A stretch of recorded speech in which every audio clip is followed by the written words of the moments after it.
Hey everyone, my name is Yarrow and you're listening to the DIY Small Business Podcast. Thank you so much for joining me. This episode is really special for two reasons. Number one is we have come to episode number 50, which is really cool. This podcast isn't as old as my other one, Daydreaming Rules, which is approaching 100 episodes soon, so that's pretty cool. But it is also really close to my heart, and I'm just really happy to have gathered this body of work and to get to speak to so many different people and also answer questions in solo episodes. So yeah, celebrate with me. And the second reason this is special is that I interviewed Gina from Incandescent Tarot, and I just listened back to this episode, and I don't say that lightly, but my heart is so full because it's been really beautiful to just speak to Gina and feel less alone in navigating everything that's happening this year.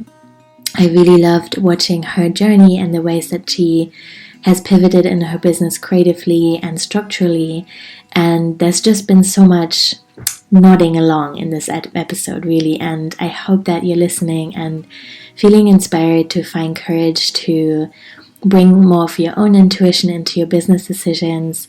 Really remember that you are running a small business because you want to make the rules and that you get to do that, and that you really get to listen to yourself and what you need and how you want to be of service. That's some of the stuff that I've taken away from listening. So yeah, I really hope this serves you well. Not many updates from me. I'm recording this intro mid-November. I'm kind of winding down for the year. I have one more exciting project for web design that I'm working on this year. And otherwise, I'm taking a long break over the holidays. For 3 weeks, my calendar is blocked because I want to give myself time and space to process. And if you can, and if that's available to you, I really encourage you to go ahead and block your calendar as well, because it's been a lot and you deserve that downtime, as we all do, really. In the new year, in mid-January, I'm going to reopen the Embodied Business Community, and there's going to be 15 places. You can get on a wait list if you like. I'm going to link to that in the show notes. And that's probably going to be the main way you can work with me in 2021, because I'm limiting the one-on-one work that I offer to focus more on the community, which has become such a beautiful place to be in. There's a lot more live content now. We have a monthly live tech drop-in support session now.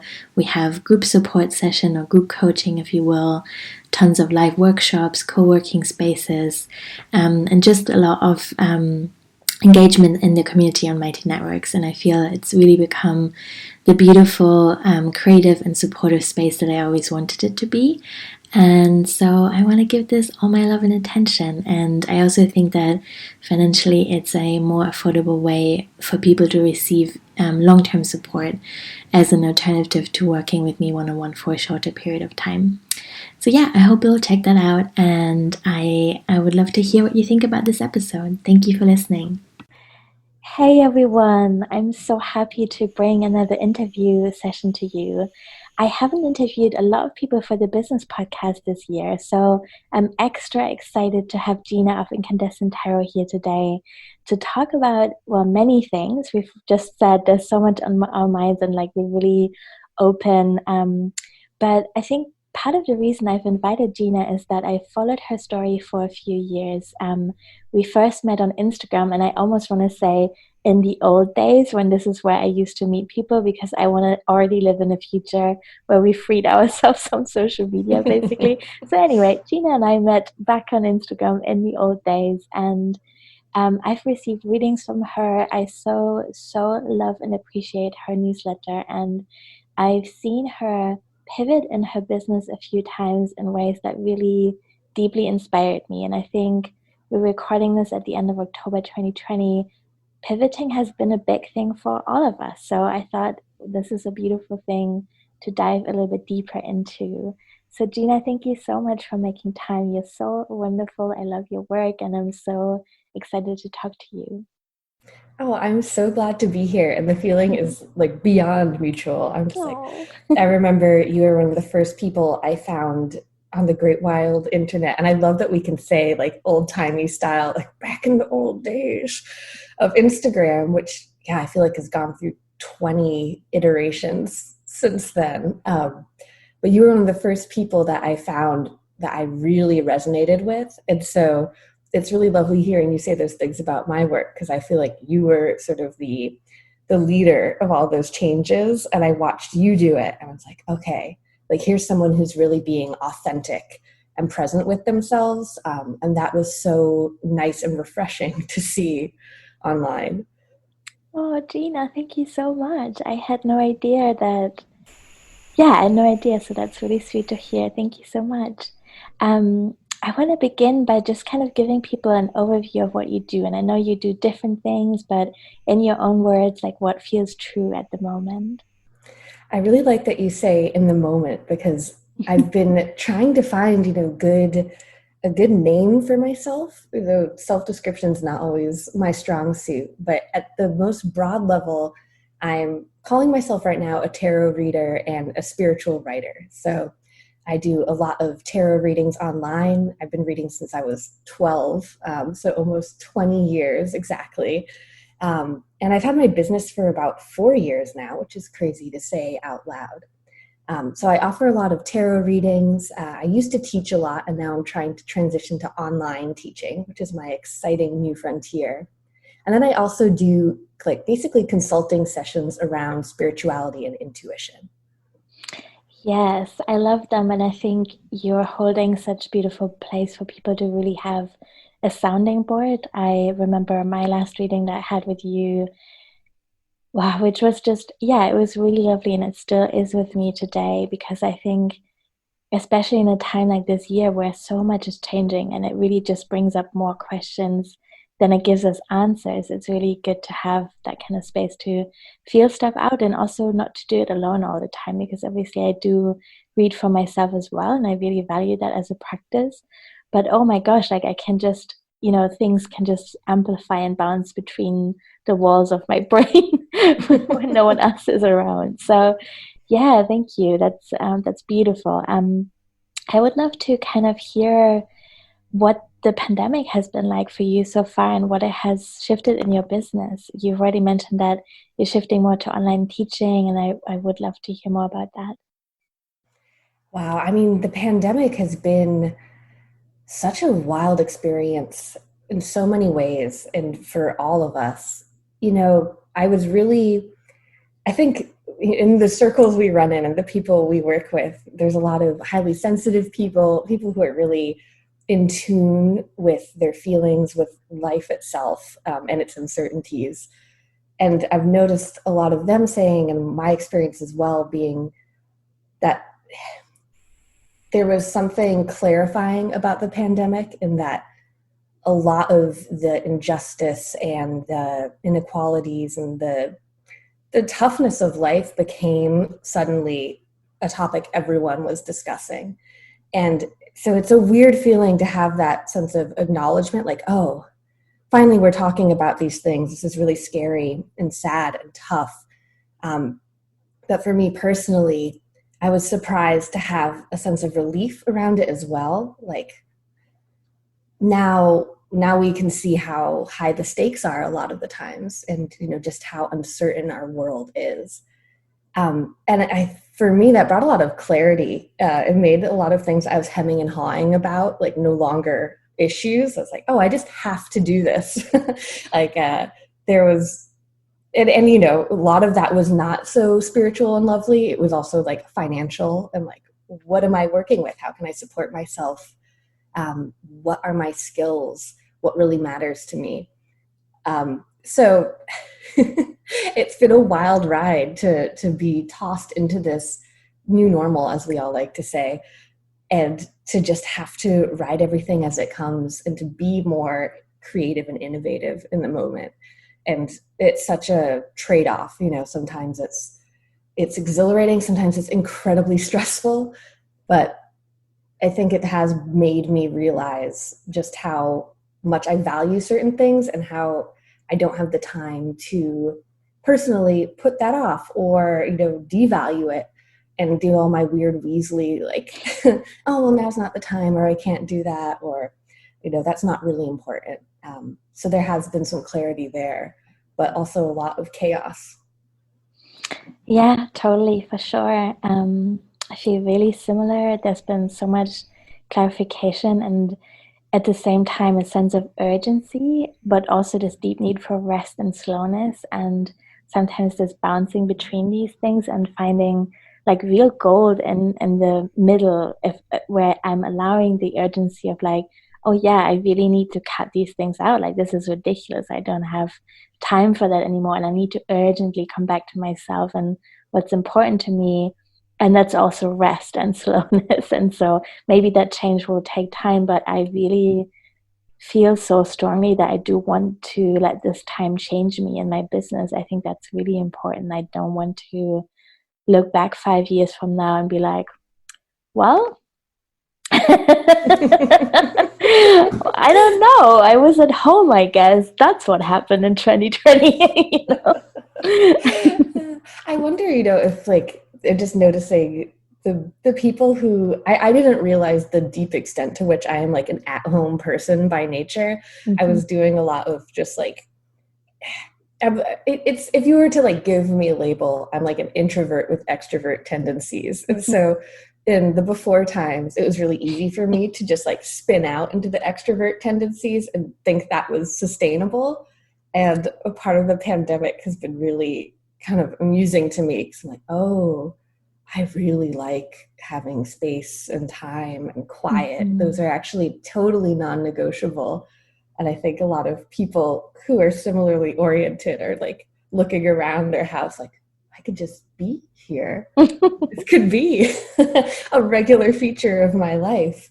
And I didn't know that beforehand. That's been kind of a surprising thing. Like, oh, this is really good for me. Yeah, totally. And I think, yeah, it's really good to develop language around holding both these things, like the grief and the chaos and the stressfulness of it and the pain of seeing so many people really suffer, and also saying like, oh wow, I'm so lucky I have this home I get to be in, and it's really quite cozy in here, and I enjoy my own company and the company of the people and animals that I live with. I know you're living with some really cool animals, so maybe. That's another thing. I think, with the pandemic, it's like you can't run away from yourself. Like I am just stuck in my house. I'm stuck with my creatures. And there have been, in my business, there've just been a lot of things where I've tried to weasel out of my true nature. And one part of my true nature is that I'm always going to have a lot of animals around me, even though I like to talk the talk of, simplifying and, one day we'll travel because I'll have, one dog instead of 3. But yeah, right now I think it's 2 dogs. We found a bird. So now we have another bird. We have a pigeon and a cat. Cool. So they're delightful. They're all crazy. They have to be corralled now because they make a lot of noise. So my husband is babysitting. Sounds like an amazing pack.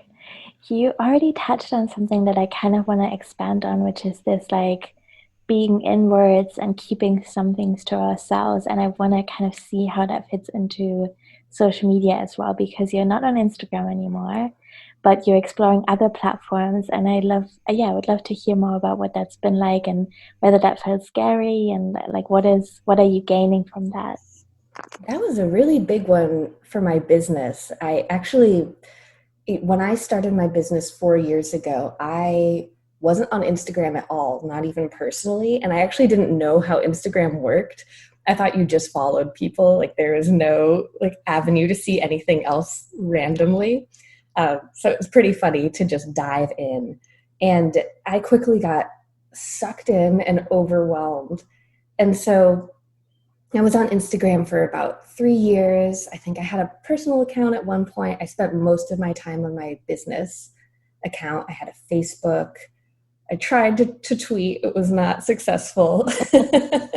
I was just lurking and looking at other people's tweets, which is really entertaining and very dangerous for me. But it was an interesting experience since I had not much exposure, I had kind of gone in and out of social media before then too. And I didn't even, it was sort of the classic, like a frog in the pot of water that slowly gets turned up and eventually it's boiling. I wasn't realizing just how much my brain was getting clogged with information about other people, about their businesses, about how you should be doing things, how much you should be sharing. And so, in a way, just diving into it, I didn't have a moment to really ask myself what I wanted. And it was also my first solo business, too. So I was feeling this intense pressure to do everything and be really visible and to just make it all happen. But the funny part about it was that it completely paralyzed me. So I was doing like 5 things really poorly and feeling a ton of pressure and then like irritation and guilt around that. Like, oh, well, I should be doing this. I should be posting more regularly on Instagram. I'm just bad at it. It was a really big old swamp that I was getting stuck in all the time. And I mean, it took me like 3 years to get out of it. And I think there's so much pressure around it, and there's no right or wrong answer. That's another thing too. Like for me, I just had to really look at myself and my quality of life and be like, is this helping or hurting me? And some people can use social media in like the most amazing, fluid, authentic way. And I was just running up against this brick wall time and time again. That was like, you are not one of these people. Like there is no middle ground for you. You are going to get sucked into rabbit holes. You're going to get caught in comparisons. And interestingly too, like all of that had a really big creative spiritual component to it as well, because I was taking in so much information and I wasn't allowing, or even, I don't think it was possible. Like there was no way for me to cultivate an equal or greater amount of space for my own creativity, my own spirituality, my own business savvy to come through. So I got really stuck. And I wish I could have said that like I took a big stand like during the like heyday of my full-time business, and it was like no longer. But I didn't. I had like a crisis and was like about to scrap my business completely. And so the prelude to that was getting off social media. And the pandemic kind of saved my butt because I was really close to getting rid of everything at that point. And then I had to get scrappy and creative with income and what I was spending my time on in my home. And then I decided to just try without social media, like really in a concerted way. So it's been a rocky road and it's definitely been something that I had to be like fully immersed in and like struggle through to see like, is this worth it for me? Is this worth it for my life, my business, who I want to be as a person, and how I want to spend my time? Because, I think the biggest thing when I look back was like, it was so much time. And a lot of that time was not, I don't like the word productive because it feels like we should always be productive, but it wasn't productive on many different levels in terms of feeding my soul and what makes my life positive and beautiful and complex, and not always positive, but rich. And it definitely was like a huge ball and chain around my business because I was just like hobbling around like, oh, nothing's adequate. I'm just spreading myself so thin. So I've been really surprised at how open and inspired I am not spending time in those spaces. Yes, I was just nodding along, which people can't hear or see. So yeah, just want to affirm that I resonate so deeply with so much of what you shared. I have a similar experience of really feeling this openness and inspiration, and the knowing that the overwhelm can come so quickly. And I think the narrative is so strong, especially when you're starting out. Like you have to be on there all the time, and ideally on multiple platforms, whether or not they actually suit your message or the kind of environment that you want to be in, like Twitter being such a good example. I took that really serious in the beginning, and I built up to, I think, 4,000 followers before I deleted it, because fucking hell, like it's so fast paced. I'm not suited to those kinds of conversations, right? Like I have an idea and then like you refresh 2 minutes later and the conversation has like gone It's on like and the on. ship has sailed. You're like, Yeah, what's even totally. happening? Totally. And so like if I had had the courage and the mindfulness, or like the intention in the beginning of my business of really sitting down and be like, what kind of content am I actually enjoying creating? Like, what is sustainable for me to do on a regular basis? It would have been so clear that that's not Twitter. Totally, right? But then on the other hand, I also want to have so much compassion for us just doing this thing that we didn't know how to do, that we've done for the first time, that really no one teaches you how to do.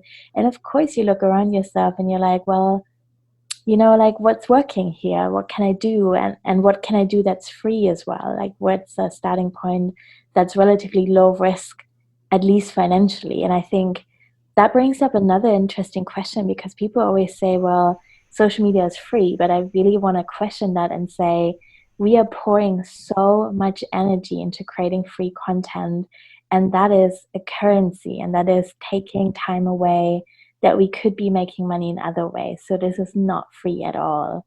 Um, I am on Instagram at the moment, um, which is all right, but I think it is all right because I don't have a smartphone anymore. So I don't have an app. I can't scroll in bed, morning or evening.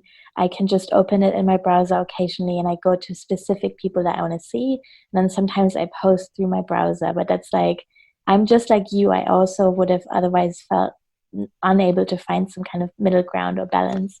So that works for me. But last year, between August and December, I took a complete break as well and wasn't on it at all. And I really saw that my business just wasn't crumbling the way I had always thought it would. I had more time to record podcast episodes and write scenes and connect with people in lots of other ways, and really came to appreciate them so much. And so sorry, this is an annoying sound. I would love to hear, like, what have you found that is exciting, or like when you've regained so much time now, where are you investing that, and what feels good in terms of connecting with people and building community?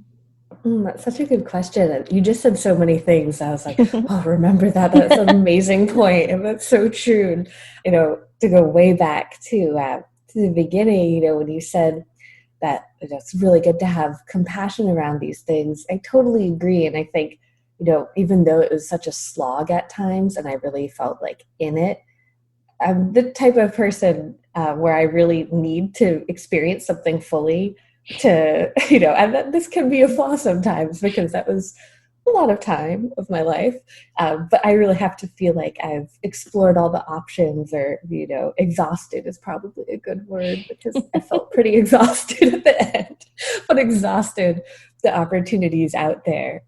Because I think those realizations too are really lasting, because you have this sense of thoroughness. Like, no, I really did that. And for me, those platforms were not the right place. And back to what you were asking, I think that's kind of the missing question that I have to frequently return to. It's definitely not a done deal, but like, where do I communicate the best? Where do I feel inspired to create? That's been a really interesting thing to see. I think, when I was younger, I had the sense of limitless possibility, and also was very like cocky about my abilities. So it's like, well, I can learn anything. I can make myself do anything. Sounds healthy, doesn't it? What fun. But recently just realizing, just because I could doesn't mean I should. And then more disturbingly, the older I get and the more I grow to know myself and what I need, there's this kind of like, oh, I actually can't make myself do that anymore. Like, I will rebel. Like, I will drag my feet. I will not be sharing, or I will not be creating. And it's not because I'm not trying hard enough. It's because it's not the right place, which is a little bittersweet, because you want to think that you could just do anything. But why torture yourself? So when I got rid of social media, it was a lot easier to look at the internet as a place where you could really work with things creatively. Like, I think back when Instagram was like baby platform, and everyone, and you see this with like any platform, like TikTok now, which I feel like has gotten more solidified, but people, it's like the Wild West. Everyone's like, okay, we have this neat place, but we could do anything here. And so there's all this innovation and sort of like open-minded engagement with technology. And so when I got off of Instagram, which was really tough for me, I started looking at other platforms and being like, how can I just use these platforms as myself? Like, how can I use, my newsletter in a way that feels really inspiring to me? Like, how do I communicate? Like, how do I like to share? It's not through like monthly long communications that take a lot of editing. Like, that for me, like anything that I have to edit a ton is where like my like demon side comes out. I'm like, oh, let's make this as complicated as possible. Let's torture you with indecision. But somehow you will think that this will make it better. It never makes it better. I often never even share those things because I've just tangled myself up in the corner. So I found that, having a newsletter that's more frequent and more like inspired, like fresh in the moment, what I'm thinking about, has been so much fun. And it's really been kind of a trust fall, like it takes a lot to walk away from these places that are so established, or these ideas about how we should be doing our businesses or sharing online. But I'm always shocked at how much I get responses to things that I'm sharing from a place of inspiration versus that sort of perfectionist of how do I make the ultimate tarot course. Like, that's something that I've been just bumping my head up against in hilarious ways, because I'm like, you're doing it the old way, Gina. Like, you're doing it the old way. You're not having fun, and you're not creating something that you really believe in because you're trying to fit it into this box. Mm-hmm. But, I feel like if I were to be a person who put Post-its up on their wall, my house would be covered in them, just being like, don't forget this. Where do you feel inspired and energized? Like, work from that place. Mm-hmm. Yeah. So that was very rambling. No, yeah, that's great. I really feel that. Yes, that's so true. And I want to name also, just for people that are interested in this, because I'm always like geeking on about software and alternatives. So you are using Substack, I think, for your newsletter, right? And then you have a Mighty Network as well, right? Yes, I do. I really like both of them. You turned me on to Mighty Networks, which is amazing. And I feel like that place has so much potential to sort of create a social media-esque experience without all of the clutter and noise from advertising, outside sources. It feels like such a cozy, safe space. I don't have any paywalls for it, so it's free, but you have to request to join. And I feel like that's really it has this nice little glow around it where anyone can come in and, you can stay as long as you like, as long as you're not being a jerk. No jerks allowed, though. But that in and of itself, I think, is just, for me, being a tender soul, a nice place to share. And I've seen people really share in authentic, beautiful ways there too. And I really am enjoying Substack. So I was on MailChimp for a while. I wish their interface was more intuitive. I was always annoying my husband, complaining about MailChimp, and he had no clue what I was talking about. You need to know.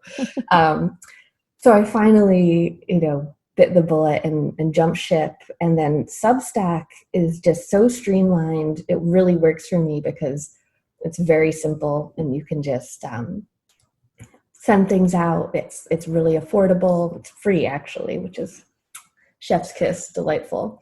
And something about that uncluttered space really helps me just share spontaneously and without as much pressure. There's not as many analytics. I think, if you're the type of person who wants analytics, that's maybe not the best place for you, but I can get bogged down in that stuff, and Mm-hmm. it's not a metric that I'm measuring my success off of.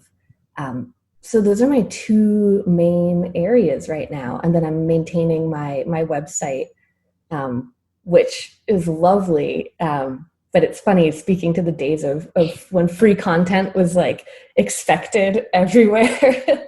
I have so much free content on there, and it's really nice to just, after all those years of creating it, have it be in its little home. And it's really lovely how many people it reaches. But I'll still share smaller tidbits there as well. Mm-hmm. Yeah, I think that's such a good point about the free content and how that culture is finally shifting, because I think that's another thing. When we were starting out, I started this business in 2015, and Facebook groups were really big. And the other things that was really big was like 1 or 2 page PDFs that were like guides that you would offer as a free download to people who would sign up to your newsletter. And it was really aggressive sometimes, like the things people did to build their newsletter list, and then but also the overwhelm that we created, just kind of throwing around all this free stuff and not being mindful of what we could actually engage with, like how much can we hold at any given point in time and really take in.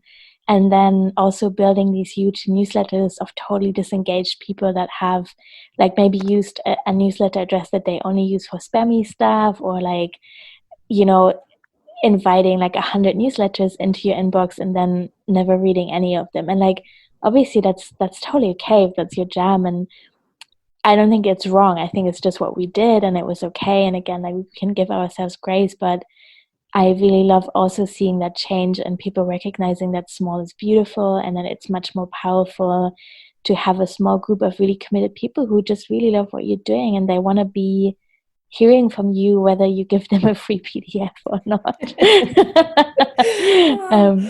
That was so popular, and I still have, that I have a pop-up where you can get this. Oh man, I am so extra. Like this PDF, if y'all want it, like it is a primo PDF. It is like probably like 30 pages long. It's like its own little mini tarot instruction booklet. But I remember I would make so many things like that, and it would take me so long, and I never get paid for it, which is c'est la vie. Mm-hmm. I am glad to see the shift away from that, because I think it created this huge glut of information. Mm-hmm. And I actually think it really overwhelmed people too. Just Mm-hmm. you have all of these resources, but how do you actually like integrate and digest them? But it's funny because with my newsletter now, like I have probably about half of the people came from the PDF zone, Mm-hmm. and then half of them actually want the newsletter. So whenever I look at my statistics, I'm like, this is very evident. Like, there's so many people who just don't open it, which is totally fine. And then the people who are like, no, I really want to hear what you have to say. Mm-hmm. And the internet is kind of funny like that. We put out all of these things, and it's so, you just don't know what they're going to do, what they're going to bring back into your orbit. And there's something very magical about that. It's kind of like fishing. Like, who's going to find these little gifts? Who's going to actually get something out of them? Yeah, I agree. And there really is no way of knowing. And I think sometimes free stuff can also be beautiful. Like, I think especially if we do work that is so intimate and personal, it's really nice to give people a chance to get to know us in a way, like maybe hear your voice, whether that's in writing or in an audio or video, but just some kind of way of saying, like, this is what it feels like to engage with what I do. And you can try that for free. I think there's nothing inherently wrong with that. It's just that it has blown up so much and become such a serious, overrated thing that I feel like everyone just feels overwhelmed by. So yeah, that's really interesting. I'm so happy that you found Substack as like a space that really works for you. And yeah, I had another follow-up question. Oh God, my pandemic brain. Give me one It's second. real. I know, right? Yeah, newsletter, free stuff. Oh yeah, yes. So you were talking about the content that's now living on your website, and I think that's another interesting aspect, isn't it? Because I think, well, it has so many beautiful aspects to it. Like, one, I really like seeing how our perspectives change over time, and I want to be honest, like a few weeks ago, I deleted a podcast episode, for example, because I was so embarrassed. I interviewed someone I was really admiring and still admire this person so much. And I was just really sounding like a 15-year-old teenager who was like, not at all able to string a sentence together, who hadn't really prepared. I had actually prepared, but I was just really nervous in the moment, and I just felt like that episode was just not providing any value, and I was just feeling embarrassed about it. And also there's other stuff on my website that I look at back at and like, yeah, like that was just a different time in my life. I've learned and things have grown, but I wouldn't have grown had I not given myself that space to do the things and just try it in the first place. Like otherwise I would still be in employment probably. Oh gosh. And so and then the other component is, I think that, like you said, like you're kind of like you're putting your fishing net out there and you never know what happens. And it's so interesting how people sometimes organically just through Google searches still find really old content, but really resonate with that, and then kind of like explore a whole thing in our world and become subscribers or work with us. And I have a blog post, for example. Please don't look it up. I think I have. I really hope I have. Like we're all like have our pens ready. We're like, no. I think I wrote this when I was 27. It was called "What If I Want to Be Single Forever?" And that's so beautiful. Well, it's just super awkward. Like I still like the idea, and I think it was an important question to ask at that point in my life. But it was just there was so much self-consciousness in the writing. So it feels really, really awkward and like just like cringy. Anyway, but for years and years, every single day, people would land on an article who had Googled, "What if I want to be single forever?" And so you really never know. That's the magic of the internet, right? Oh, that is so beautiful. And I'm just like, it's really fascinating. I think every day I kind of forget how the internet works and that like I have stuff out there and like people find it. And I look at like my website traffic. I'm like, oh, whoa, like people are looking at this. I'm very savvy, y'all. But there are some funny things that you're just like, this really resonated. And it's almost like its own little ecosystem that's formed. Mm-hmm.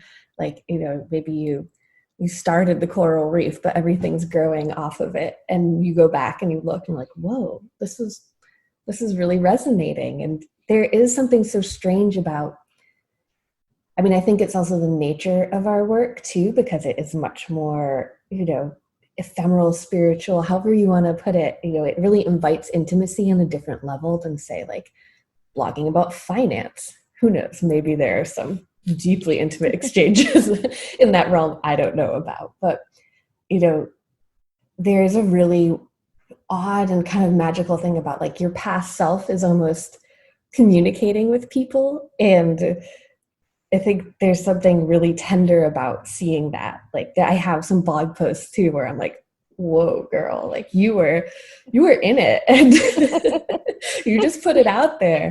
And yeah, the writing, I'm like, whew, okay, I can see you second guessing yourself every paragraph, but there it is. And, people are still clicking and reading and finding something. But, it is odd as like being a private person and then having that just be out in the world. And there's something really beautiful. And I think that's too with like the free content.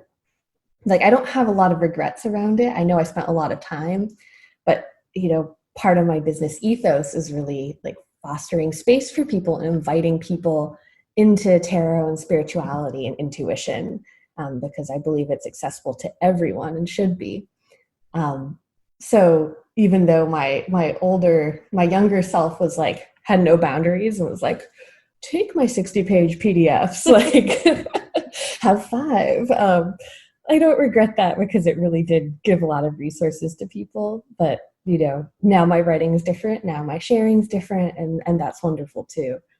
Mm-hmm. Yeah. I feel like everything we covered in the last 10 minutes or so also speaks to how important it is to play the long game. And I've been thinking a lot this year about what I need to stay committed, and almost like, I love the word devotion, and this idea that at some point discipline can become devotion, but really only if we're doing something that feels really true for us and is sustainable and regenerative and healing to us on multiple levels, and just kind of is what we need to do. And before I carry on, I'm almost done with Swap, but like, I think in that narrative of what I just said, I also want to say, I don't mean that in a flat, just follow your heart kind of way, because I think we glorify that in a way that devalues feminized labor and care work and all the other things that are also part of life, and that we should never try to grow beyond, if that makes sense. I think there's something around like accumulating wealth by following our heart to a point where we get everyone else to do the crappy shit we don't want to do. And that's not what I mean either, right? But I think, yeah, like how can I create working conditions for myself that can really be the long game for me? And I would love to hear what that means for you at the moment. There's so much there, and I really like that you. Oh, I'm like, oh, that's a whole nother podcast discussion. There's, I think especially in this line of work and with the culture of the internet over the past, 5-10 years, leading to all these like wonderful businesses, and around a lot of this, feminized work, which is like this like very emotional sort of holding space, fostering communication in these areas that don't get a lot of airtime in our culture. And a lot of times the big growth narratives are really intense and sort of stifle or devalue that, like you should be moving away from it, or, and then there's no easy answers to those questions. I think that was one thing that I was really missing in the business narrative, was that it's going to be different for everyone. And you can say like, yeah, I need strong boundaries, which is like the buzzword, like everyone's talking about the strong boundaries, but those can change. And, a lot of the questions around what that looks like for you, they're actually really challenging, meaty questions that you have to continually wrestle with. And so I think for me too, the idea of success was really, it came with a ton of baggage, unsurprisingly.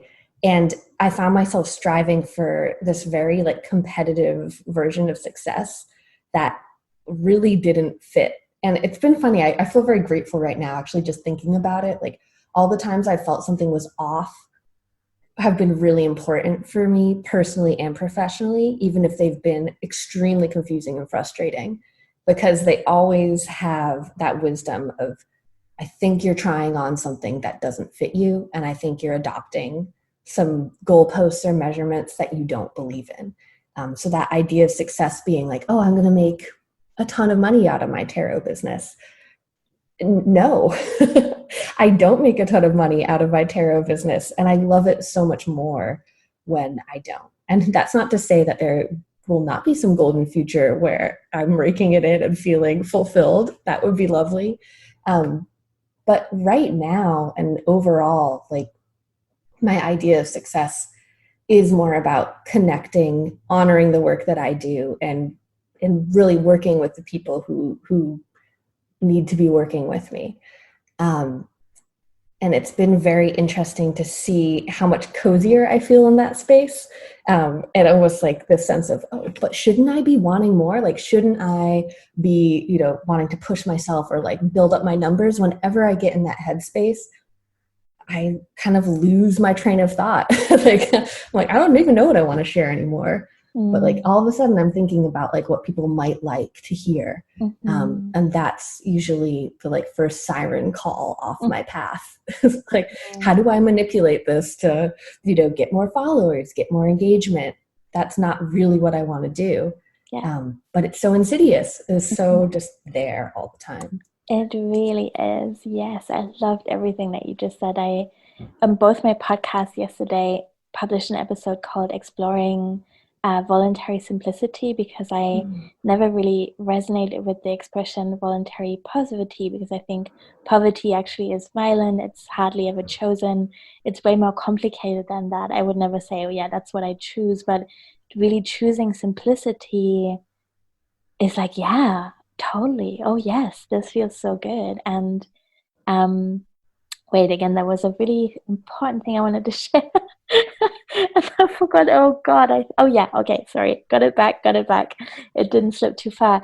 But what you were saying about like just, I think the phrase redefining success isn't even capturing it, because that's also so overused and it doesn't really feel quite true. But I think you're totally right. It feels so cozy if we're just focusing on working with the people that were meant to work with us right now. And that feels really good. And also to give ourselves time to not always reach for the next big thing.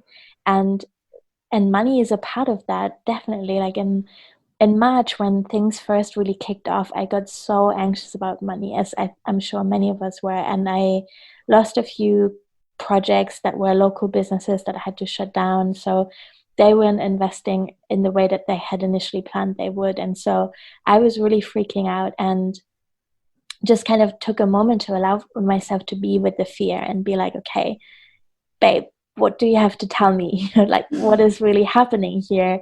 And trying to engage with that fear. And I think there was a younger part of myself that felt so insecure and like so unsupported in the world, and like having to figure everything out by myself. And I was then asking, like, okay, what would I need to never worry about money again? And I allowed myself to do this thought experiment of being like, okay, so how many millions would I actually need to have like $1,000 a month for the rest of my life, where I can just like live a small, simple life on $1,000 a month? But like, how many millions is like, what do I really need to be able to maybe either live off the interest or something? And obviously, like, that's not something that's in any way within reach, but I was just like allowing myself to go there.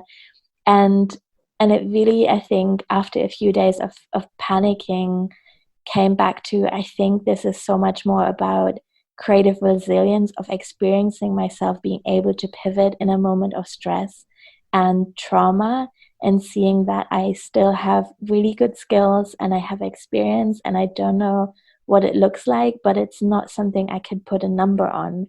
This is not about having 3 or 4 million in the bank. It's about allowing myself to be human and being part of a community, and staying open to creative solutions and working with people, and also accepting limitations. Because I think, especially as white people, it's so important that we ask ourselves what it means to be right-sized and to kind of serve in the way that we can, and like offer our work to anyone who finds it useful, but not to trip beyond that. It's not necessary anymore. And that is something maybe that's also not so easy to let go of, because again, the narrative is so big that bigger is always better, and like a bigger following is just more security in terms of whatever happens next. And I don't necessarily think that that's true.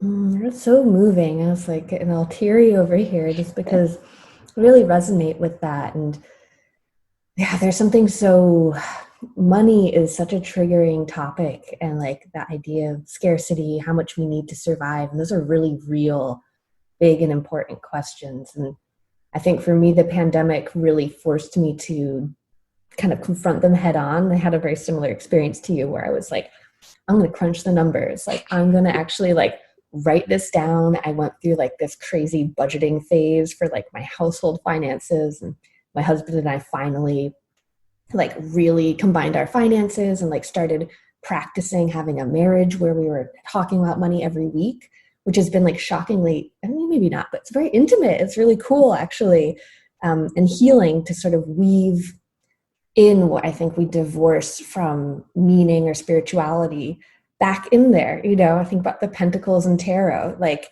our money is something we can use. It's a tool. It can give us stability, but it's not, you know, we've kind of like desecrated the idea of money by making it this like capitalist kind of boogeyman, almost, to the point where we're not really aware of what we're working with.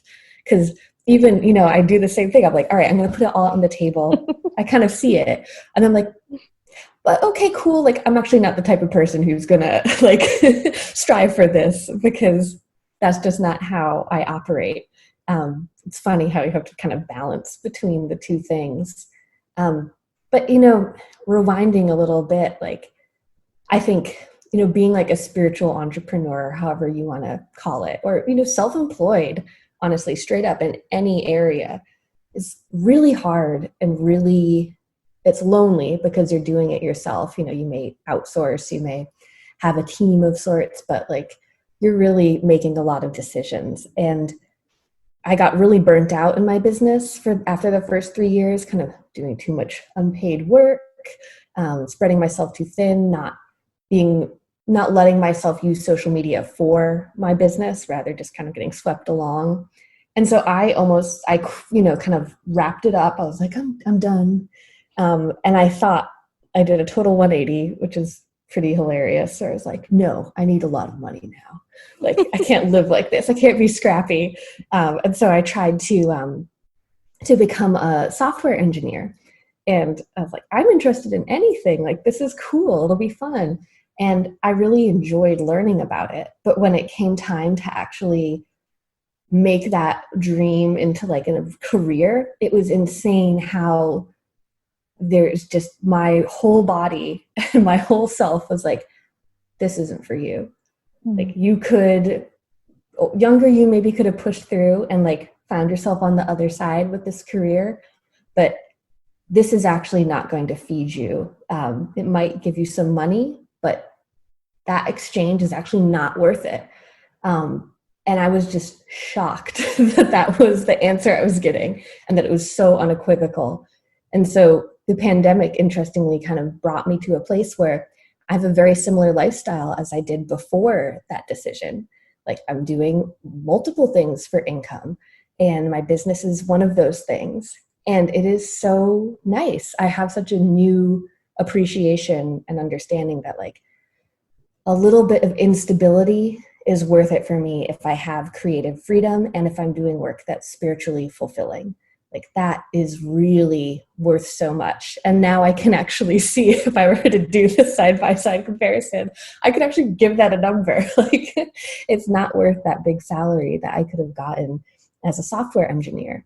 And that is kind of insane. But I know now. And I think that's the strange thing about, having to really own your agency as a business owner, and also to see what you're comfortable with in terms of instability, however you want to define it. But also recognizing too the immense privilege that I have to have had a bit of cushion to figure all of that out, to not be strapped and scrambling. And that is not because I'm smarter than anyone else. It's because I'm lucky. So, I'm really glad that you brought that up, just because I feel like we don't talk enough about money and like how much is going on when we talk about money. It's like, I could say like 7,000 more things that I'm not going to, because I've said a lot already. I mean, and I loved everything that you said, and I could talk to you forever, and I don't know how, but an hour has passed. Oh my gosh. And I really want to be respectful of your time and energy, and wow, like time really passed so quickly. I feel like I needed this conversation on so many levels, and so grateful to talk to you, and I'm so excited to share it with everyone. So thank you so much. I feel so rejuvenated. It's been such a pleasure to share this time with you. And yeah, it's really cathartic and inspiring to talk with someone who's really been there and is doing so much wonderful work. Thank you. Let us know where people can find you before we go. Yes, so you can find me on incandescenttarot.com. It's like my central hub. You can also find me on Mighty Networks. There's all linked on the website. So if you search for me on Mighty Networks, I'll be there. And then on Substack as well. If you would like to stay in the loop, I am developing a class, which I'm very excited about, which now I'm like, I really needed this talk to like get those juices flowing. But that's going to be launching in the next month or so. And it's a self-paced course that really any level of experience can take, but it's going to be focused around tarot and integrating it into your everyday life. So sort of finding your own connection with the cards through your experiences as they're happening. And so I kind of wanted to create like a cozy sleepover aura around it, because there's so many courses out there that are very kind of helpful and by the books, but this is a lot more personal and has a lot of my tried and true exercises I do for myself to like dive into tarot on a deeper level. That sounds so beautiful. I'm really excited. Stay tuned. I will. Thank you so much. Bye. Bye.